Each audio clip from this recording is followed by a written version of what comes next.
So ito yung dinaanan ng mga boys natin habang ginagawa natin to. Ibit-bit natin lahat yung mga gamit dito paakyat. So sa mga very challenging project to. Ayan ang view. Andito tayo katabi natin ngayon si Ma'am April, owner ng Camp Garay. What made you decide na kami yung kunin, ma'am? Nakita ko sa Facebook. Oo. Tapos nag-contact na ako. Mabilis kang kausap eh. Oo. Maganda rin yung review niya eh. Nakita ko yung page yung Tito Sai. Oo.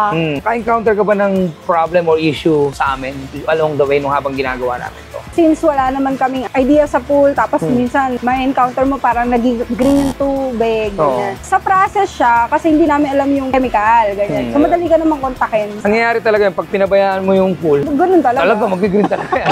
So kung ano lang yung problema na yun, Oo. nasasalas siya dyan. Yeah. Tinuro namin sa kanila kung ano ang dapat gawin dito, dapat gawin dyan. Hanggang sa naging standard na siya. Regarding sa services, wala. Yung lesson na natutunan mo ron. Kung may budget ka talaga, so doon ka sa maalam. Hindi ka pwede sa mason-masonan.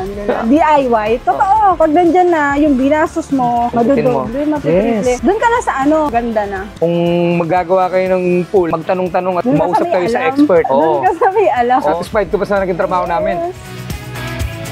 Talagang medyo disaster yung itsura nito. Pero kita mo naman ngayon. Ito ulit ang tito nyo na hindi kapatid ng nanay nyo. Tito Sai Pulga.